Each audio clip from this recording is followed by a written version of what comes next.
नमस्कार दोस्तों, मेरा नाम है लविश मेहता और आज आप अंधेरा में सुनेंगे जोधपुर की एक ऐसी हवेली की बात जहां हवा लू बनकर नहीं सांस बनकर चलती है।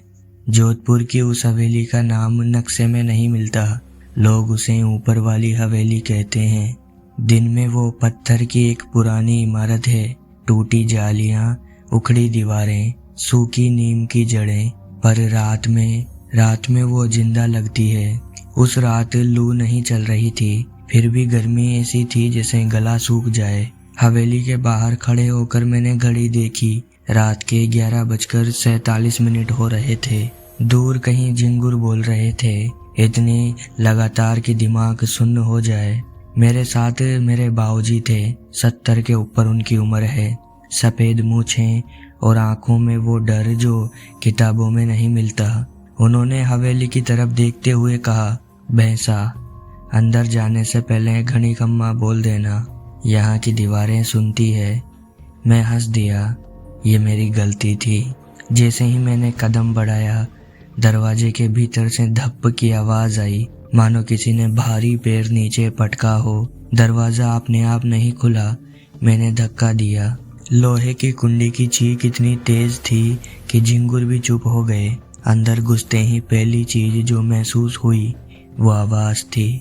हवा नहीं चल रही थी, फिर भी पर्दे फड़फड़ा रहे थे जैसे कोई उनके पीछे खड़ा हो। फर्श पर धूल थी, पर उस धूल में नंगे पांव के निशान, छोटे पतले और ताजा। बाऊजी ने फुसफुसाकर कहा, ये निशान दिन में नहीं होते। सीढ़ियों की तरफ से छन छन फिर सुनाई दी, पायल की नहीं, घुंघरू की नहीं, बस लोहे की कोई पुरानी चीज जो टकरा कर बजती है। हम दोनों रुके, सांसें अपने आप भारी हो गई, मेरी नहीं किसी और की।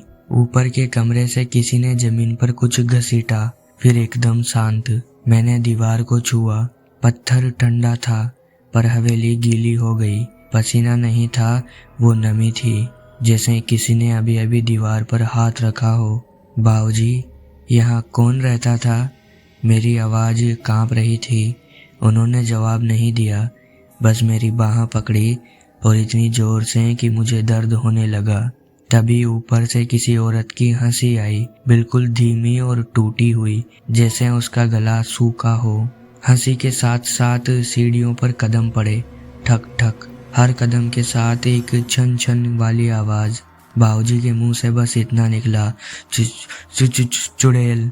और उसी पल सीढ़ियों के मोड़ पर परछाई दिखाई दी, चेहरा नहीं, सिर्फ पैरों की ओर झुकी हुई। उसके पांव जमीन को नहीं छू रहे थे। सीढ़ियों के मोड़ पर जो परछाई थी वो हिल भी नहीं रही थी, बस खड़ी थी, और छन छन की आवाज अब रुक चुकी थी। ये सबसे खतरनाक होता है जब आवाज अचानक रुक जाए। झिंगुर फिर बोलने लगे, किर किर, पर अब वो आवाज बाहर से नहीं, दीवारों के अंदर से आ रही थी।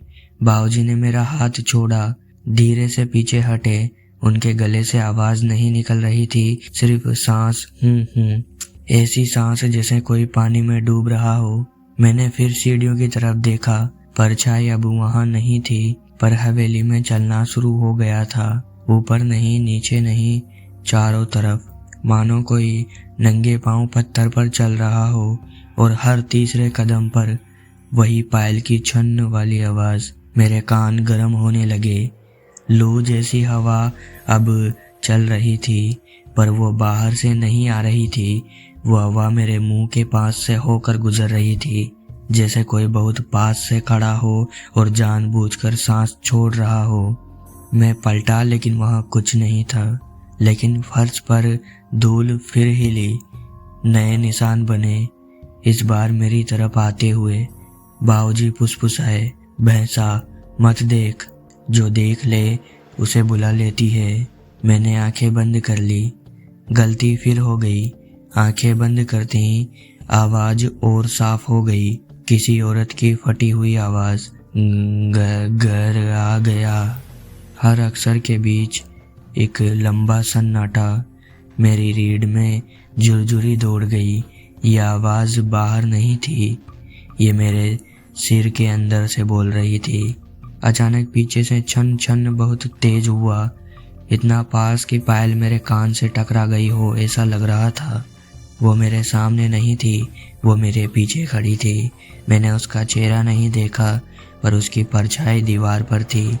उसकी गर्दन सामान्य से थोड़ी ज्यादा लंबी थी और सिर थोड़ा झुका हुआ। बाबूजी जमीन पर बैठ चुके थे, होठ हिल रहे थे। मंत्र नहीं, दुआ भी नहीं, बस एक नाम, रुप्पा। जैसे ही ये नाम बोला गया, हवेली कांप गई, छत से धूल गिरी, दरवाजे अपने आप बंद हो गए। और फिर हंसी। इस बार हंसी नहीं थी, ये खुशी थी। घनी खम्मा बाबूजी। आवाज अब बिल्कुल साफ थी, युवा और बहुत पास। परछाई दीवार से अलग हुई, जमीन पर उतरी और पहली बार मैंने उसके पांव देखे। पांव उल्टे, एड़ी आगे, उंगलियां पीछे। मेरे मुंह से आवाज नहीं निकली, सिर्फ सांस। उसने एक कदम और आगे बढ़ाया और बोली,